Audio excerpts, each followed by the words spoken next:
गोपालपुर मार्ग स्थित शिव गार्डन में आम आदमी पार्टी का कार्यकर्ता सम्मेलन आयोजित किया गया, जिसमें मुख्य अतिथि के तौर पर राज्यसभा सांसद सुशील गुप्ता ने कार्यकर्ताओं को संबोधित किया। उन्होंने कार्यकर्ताओं को संबोधित करते हुए कहा कि पहले दिल्ली, फिर पंजाब, अब हरियाणा के चुनाव में जीतने की बारी है।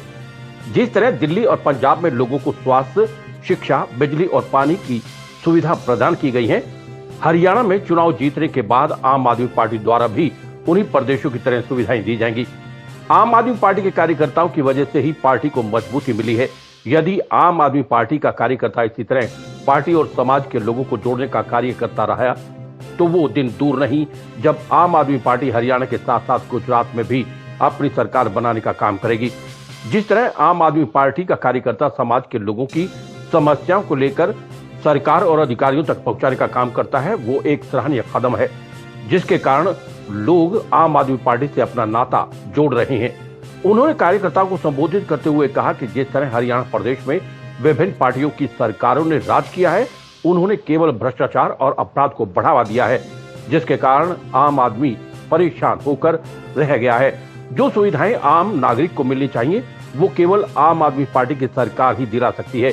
इस मौके पर जिला अध्यक्ष देवेंद्र गौतम, सह सचिव विजेंद्र दहिया, युवा अध्यक्ष नवीन ओहलान, सुदामा राठधना, खरखुदा विधानसभा अध्यक्ष नवीन दहिया, करमवीर, निखिल नागर, जगबीर, संजय मलिक, नकीम मेहरा, जोगा पहलवान, सतीश राज देशवाल और अन्य कार्यकर्ता मौजूद रहे। पूरे प्रदेश के अंदर जिस प्रकार से कानून व्यवस्था तार-तार हो रही है, मंडियों में हड़ताल चल रही है, फसल की खरीद नहीं हो पा रही है, बेरोजगारी फैल रही है, स्कूल बंद होते जा रहे हैं, हॉस्पिटल है नहीं, इन सब बातों पे चर्चा करके किस प्रकार हिंदुस्तान को हम नंबर 1 देश बनाएं, किस प्रकार से इस व्यवस्था को बदलें, किस प्रकार से नए साथियों को जोड़ें, इन सब बातों पर सबसे पहले ईमानदार लोगों को ढूंढना होगा। यह आज़ादी की दूसरी लड़ाई थी। पहली लड़ाई 1947 में जीती। उन सब का सपना था विकसित हिंदुस्तान, शिक्षित हिंदुस्तान, स्वस्थ हिंदुस्तान, बारोजगार हिंदुस्तान, हंसता हुआ किसान, बराबर में चलती हुई महिला, आगे बढ़ता हुआ देश। इस 75 साल के अंदर कुछ नहीं। अब अरविंद केजरीवाल जी ने देश के 130 करोड़ लोगों का आह्वान किया है दुनिया का नंबर 1 देश बनाने के लिए। इस मिशन में जुड़ने के लिए आज मैंने यहाँ पे सभी कार्यकर्ताओं से निवेदन किया है कि हम सब मिलकर गांव-गांव, घर-घर जाएं, ईमानदार लोगों को ढूंढें जो चाहते हो हरियाणा विकसित हो और देश विकसित हो। आज आरोप लगा रही है केंद्र में उनकी सरकार, हरियाणा में उनकी सरकार, पंजाब में अभी उनकी सरकार थी, क्यों नहीं हल किया? ये केंद्र सरकार की नीयत खराब है। राज्य आपस में पानी नहीं बांट सकते, हमारी है ना, हम तो मना करें। केंद्र सरकार का काम है सबको अपने हिस्से का पानी दे, पंजाब को भी दे, हरियाणा को भी दे, दिल्ली को भी दे, राजस्थान को भी दे, गुजरात को भी दे, मध्य प्रदेश को भी दे। जितने मर्जी को जेल भेजते हैं। ऑपरेशन लोटस हमने फेल किया है। ना एक डरेगा, ना एक झुकेगा, ना एक बेईमान, ना एक के पास भी कुछ मिला। इनके पास एक बहुत बढ़िया वॉशिंग मशीन है। जितने जितने अपराधी, भ्रष्टाचारी उस वॉशिंग मशीन में डल के बीजेपी की तरफ निकलते हैं, वो दूध के धोए हो जाते हैं, गधे भी गाय हो जाते हैं। ये देश के अंदर 285 से ऊपर विधायक रहते हैं। कांग्रेस इस देश में या तो जीतती नहीं, जीतती है तो बिक जाती है और खरीदती है भाजपा। उसके लिए इतने 1000 करोड़ रुपये कहाँ से आए? निशांत पाराशर की रिपोर्ट। फरीदाबाद में चचेरे भाई की तरक्की से नाखुश चचेरे भाई ने चचेरे भाई की कार पर पेट्रोल छिड़कर किया आग के हवाले। सीसीटीवी में कैद हुई पूरी वारदात। फरीदाबाद में चाची और उसके बच्चों की तरक्की से नाखुश भतीजे ने चाची के लड़के की लाखों की गाड़ी को पेट्रोल छिड़कर आग के हवाले कर दिया और मौके से फरार हो गया। पीड़ित परिवार के मुताबिक आरोपी अब उन्हें जान से मारने की धमकी दे रहे हैं। बता दें कि इस घटना की पूरी वारदात वहां लगे सीसीटीवी कैमरे में कैद हो गई। फिलहाल पुलिस ने सीसीटीवी के आधार पर आरोपी युवक को गिरफ्तार कर लिया है और इस घटना को अंजाम देने वाले उसके 2 अन्य सहयोगियों को जल्द गिरफ्तार करने की बात कही है। सीसीटीवी में कैद तस्वीरें फरीदाबाद के बुढ़ेना गांव की हैं, जहां पर एक युवक ने अपने 2 साथियों के साथ मिलकर घर के बाहर खड़ी हैरियर कार पर पेट्रोल छिड़ककर आग के हवाले कर दिया। पीड़ित परिवार के मुताबिक आरोपी कोई और नहीं बल्कि उन्हीं के परिवार से है। कार के मालिक ने बताया कि आरोपी दीपक उनके ताऊ का लड़का है, जो उनकी तरक्की को देखकर खुश नहीं है। इसी के चलते उसने इनकी गाड़ी को देर रात पेट्रोल छिड़ककर आग के हवाले कर दिया और मौके से फरार हो गया। घटना की जानकारी उन्हें कार में आग लगने के बाद शीशे टूटने की आवाज से मिली। उसके बाद मौके पर पहुंचे और पुलिस को इसकी सूचना दी गई, जिसके बाद फायर ब्रिगेड की गाड़ी ने मौके पर पहुंचकर आग पर काबू पाया। कार को आग के हवाले करने वाले आरोपी की चाची ने बताया कि वो छोटी उम्र में ही विधवा हो गई थी। उनके 3 बच्चे हैं। उन्होंने अपने बच्चों के साथ मिलकर खेती बाड़ी और दूध का काम किया और अपने बच्चों को पाल पोस कर बड़ा किया। अब उनके बच्चे तरक्की कर रहे हैं। इसी तरक्की से नाखुश उनके जेठ के लड़के दीपक ने गाड़ी पर पेट्रोल छिड़ककर आग लगा दी और वो अब उन्हें जान से मारने की धमकियां दे रहा है। वो चाहती है कि पुलिस उनकी सुरक्षा करे और आरोपी को कड़ी से कड़ी सजा दे। वहीं इस मामले में खेड़ी पुल थाना एसएचओ ने जानकारी देते हुए बताया कि उन्हें आग लगने की सूचना देर रात मिली थी। इसके बाद वो अपनी टीम के साथ मौके पर पहुंचे और फायर ब्रिगेड को इसकी जानकारी दी, जिसके बाद फायर ब्रिगेड ने मौके पर पहुंचकर आग पर काबू पाया। फिलहाल शिकायतकर्ता द्वारा प्राप्त शिकायत पर कार्रवाई की जा रही है। इस मामले में अभी तक आरोपी दीपक को गिरफ्तार कर लिया गया है और उसके 2 सहयोगियों को जल्द गिरफ्तार कर लिया जाएगा। जो उसमें चेहरा आ रहा है तो हमारा ताऊ का लड़का जो भी है, तो उन्होंने उनकी फ़ोटो आई है, क्योंकि हमें नहीं पता थी किसने जलाई थी। हमने जब हम सो रहे थे, जब इसमें शीशे फूटे, जैसे गैस बनी हुई गाड़ी में, तो फूटे। जब हमने कैमरा चेक करे, पहले तो हमने आग बुझाई गाड़ी की। आग बुझाते समय फिर हमने आग बुझाई है। उसके बाद हमने देखा पुलिस भी प्रशासन आ गई है और आग बुझाने वाली मशीन भी वो भी आई है बुझाने वाली। तो उन्होंने देखा जैसे आग लगी है, बुझा दी।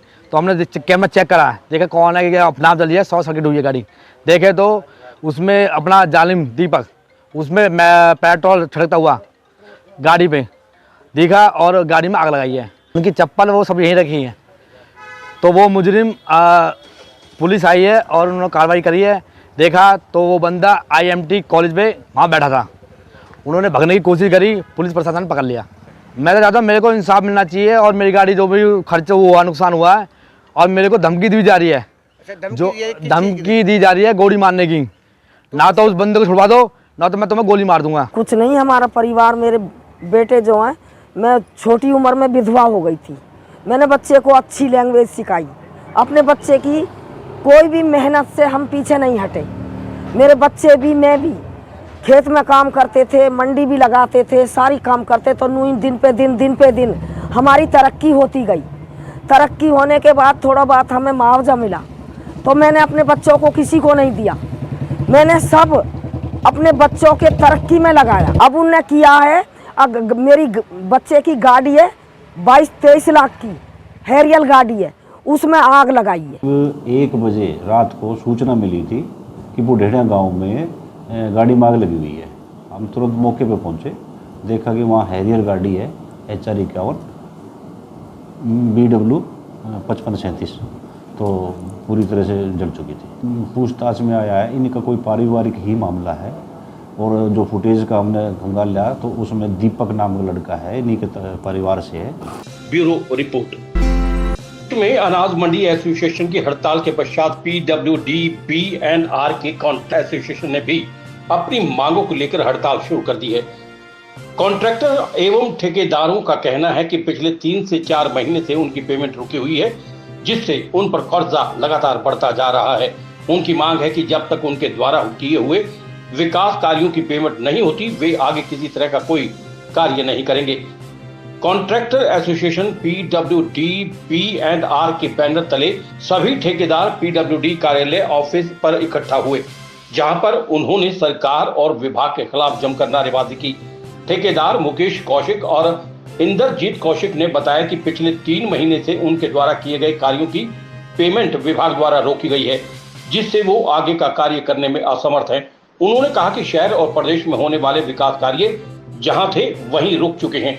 उन्होंने ये भी बताया कि हड़ताल सोनीपत में नहीं बल्कि अन्य कई जिलों में भी शुरू हो चुकी है, और जब तक हमारी बकाया पेमेंट पूरी नहीं होगी वे किसी भी तरह का आगे का कार्य शुरू नहीं करेंगे। उन्होंने बताया कि इस संबंध में वे प्रदेश के मुख्यमंत्री से भी मिल चुके हैं, परंतु सिवाय आश्वासन के उन्हें वहां भी कुछ नहीं मिला। मुकेश कुमार कॉन्ट्रैक्टर है जी, और हम ठेकेदार एसोसिएशन के जनरल सेक्रेटरी हैं, और हमारे सारे काम पेमेंट की वजह से बंद हो गए हैं। हमारी किस्तें रुकी हुई हैं, बहुत परेशानी का सामना करना पड़ रहा है। सरकार से 4 महीने से हम पेमेंट मांग रहे हैं, लेकिन हमारी तरफ कोई ध्यान नहीं दिया जा रहा है। पिछले महीने में हम सीएम साहब से मिले थे, उन्होंने हमें आश्वासन दिया था कि 7 दिन में आपकी पेमेंट पूरी हो जाएगी, लेकिन उस चीज़ का कोई भी हमें रिजल्ट अभी तक नहीं मिला है। इसलिए पूरे हरियाणा में सभी B&R, पब्लिक हेल्थ वाले सब ठेकेदारों ने मिल के ये डिसीजन लिया है कि काम बंद कर दिया जाए, और हम काम बंद करना नहीं चाहते थे। हमारी JCB मशीनें, हाइड्रा, सब की किस्तें खड़ी हो गई हैं, हमारा जीना दुर्लभ हो गया है। इसलिए हम लोगों ने सब ने मिलकर ये डिसीजन लिया है कि काम बंद कर देते हैं। जब हमारी पेमेंट होगी, जब उसके बाद हम काम शुरू करेंगे, उसके बाद ही हम कोई डिसीजन लेंगे। से हम बैठे हुए हैं, अभी तक सरकार की तरफ से कोई आश्वासन नहीं दिया गया है, ना कोई बातचीत हुई है, ना किसी तरीके की कोई बात हुई है अभी। जितने भी हरियाणा PWD के सर्कल होते हैं SC साहब के, वहाँ सब ठेकेदार बैठे हुए हैं, झज्जर बैठे हुए हैं, करनाल बैठे हुए हैं, और क्या बोलते हैं हिसार बैठे हुए हैं, चंडीगढ़ बैठे हुए हैं, अम्बाड़ा बैठे हुए हैं। डिमांड तो हमारी जैसे मुकेश जी ने बताया वही है, लेकिन हमारा हड़ताल और धरना जब तक जारी रहेगा, जब तक हमारी मांगें पूरी नहीं होती, जब तक हम स्टेट के अंदर, पूरी स्टेट के अंदर कोई भी ठेकेदार, हमने नोटिस दे दिया है, कोई भी काम नहीं करेगा। और पब्लिक को या किसी भी तरह की कोई दुर्घटना होती है, परेशानी होती है, तो उसके लिए सरकार और महकमा जिम्मेवार होगा। तो सारे काम डिले हो रहे हैं, और जो सड़कें अधूरी पड़ी हैं, जहाँ पे गड्ढे खुदे पड़े हैं, वो भरे जा रहे हैं। इससे पब्लिक को परेशानी हो रही है, लोग बहुत ही ज़्यादा परेशान हैं। हम बड़े खेद के साथ ये कहना चाहते हैं कि हम बिल्कुल समर्थ नहीं हैं, हम कोई भी काम नहीं कर पाएंगे क्योंकि हमारे पास पैसे नहीं है। शाम वशिष्ठ की रिपोर्ट। सोनीपत के नागरिक अस्पताल में रक्त में से प्लेटलेट्स अलग करके रोगी के शरीर में चढ़ाने वाली मशीन लगाने की मांग को लेकर रक्तदान के क्षेत्र में सराहनीय कार्य करने वाली मां भारती रक्त वाहिनी द्वारा अस्पताल के प्रांगण में 1 दिवसीय शांतिपूर्वक धरना दिया। धरने पर पहुंचकर मुख्यमंत्री के पूर्व मीडिया सलाहकार राजीव जैन पहुंचे और प्रदर्शनकारी लोगों को जल्द समस्या के समाधान का आश्वासन दिया। इस दौरान लोगों ने सामान्य अस्पताल में आ रही समस्याओं से भी उन्हें अवगत करवाया। रक्तदान के क्षेत्र में जानी पहचानी संस्था मां भारती रक्त वाहिनी और सोनीपत की जनता ने नागरिक अस्पताल में धरना दिया। कई वर्षों से नागरिक अस्पताल के रक्त कोष हेतु नए भवन निर्माण और ब्लड कंपोनेंट और जैम्बो पैक्स मशीनों की मांग हो रही है, जिसके लिए प्रयास करते हुए संस्था ने हस्ताक्षर अभियान चलाया और 25 नवंबर 2021 को स्वास्थ्य मंत्री अनिल विज से मिलकर 3500 लोगों के हस्ताक्षर किए पत्र सौंपा। मंत्री ने कहा कि ये प्रोसेस में है, लगभग 1 वर्ष के बाद भी कोई समाधान नहीं निकला। संस्था ने आम जन की भलाई के लिए ये शांतिपूर्ण धरना दिया। धरने पर अनेकों धार्मिक और सामाजिक संस्थाओं, राजनीतिक पार्टियों के प्रतिनिधियों ने पहुंचकर संस्था के इस धरने को अपना समर्थन दिया। धरने पर मुख्यमंत्री के पूर्व मीडिया सलाहकार राजीव जैन भी पहुंचे, जहां लोगों ने उन्हें सरकारी अस्पताल में मौजूद समस्याओं के बारे में अवगत करवाया। इस दौरान राजीव जैन ने कहा कि जल्द ही इस समस्या का समाधान करवाया जाएगा। उन्होंने फोन पर ही स्वास्थ्य मंत्री अनिल विज से जल्द समस्या के समाधान करने का आग्रह किया। स्वास्थ्य मंत्री ने कहा कि ज्यादातर जिलों में यह मशीन लग चुकी है और सोनीपत में भी जल्द लगाई जाएगी। मेरा नाम विपिन कुमार है, मैं संस्था मां भारती रक्त वाहिनी से हूँ। आज हम सिविल हॉस्पिटल सोनीपत में एक धरने के लिए एकत्रित हुए हैं, जिसका मुख्य उद्देश्य सिविल हॉस्पिटल में प्लेटलेट्स की मशीन लगवाना है, जिसके लिए हम पिछले 4 साल से कार्यरत हैं। हमने पहले भी एप्लीकेशन दी हुई है इसके लिए, और उसके बाद हमने अनिल विज जी को भी 3500 लोगों के साइन करा के 26 जनवरी 2021 को दी थी, जिसका उन्होंने आश्वासन दिया था कि यह प्रोसेस में है और जल्दी यह मशीन सिविल हॉस्पिटल सोनीपत में लग जाएगी। लेकिन अभी तक उसका कोई समाधान नहीं निकला। इसके लिए हमें आज 1 दिन का सांकेतिक धरना देने के लिए एकत्रित होना पड़ा।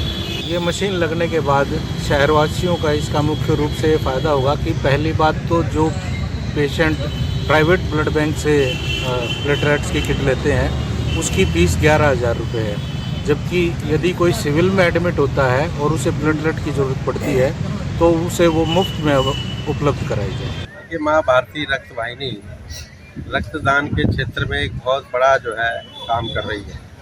आम नागरिक के लिए, सेना के लिए भी जो है रक्त एकत्रित करके उनके ब्लड बैंक तक पहुंचाना, और पूरे सोनीपत ही नहीं बल्कि पूरे हरियाणा में ये ब्लड डोनेशन का काम कर रही है। बहुत सराहनीय काम है। और इन रक्त वाहिनी संस्था के सदस्यों की चिंता ये है कि जब किसी मरीज को प्लेटलेट्स की ज़रूरत पड़ती है, उसके जो है शरीर में प्लेटलेट्स कम हो जाते हैं, तो उसको ब्लड में से प्लेटलेट्स निकाल कर चढ़ाना पड़ता है। और सोनीपत के सिविल हॉस्पिटल में प्लेटलेट्स चढ़ाने की सुविधा हो, इसके लिए जो है संस्था प्रयासरत कर रही है। मैं आज जो है इनके धरने पर पहुंचा हूं, इनसे जो है जानकारी ली है, और मैंने जो प्रदेश के स्वास्थ्य मंत्री है अनिल विज जी से भी जो है इस बारे में बातचीत की है, और जल्दी ही जो है कुछ ना कुछ सकारात्मक परिणाम इसके निकले। श्याम वशिष्ठ की रिपोर्ट।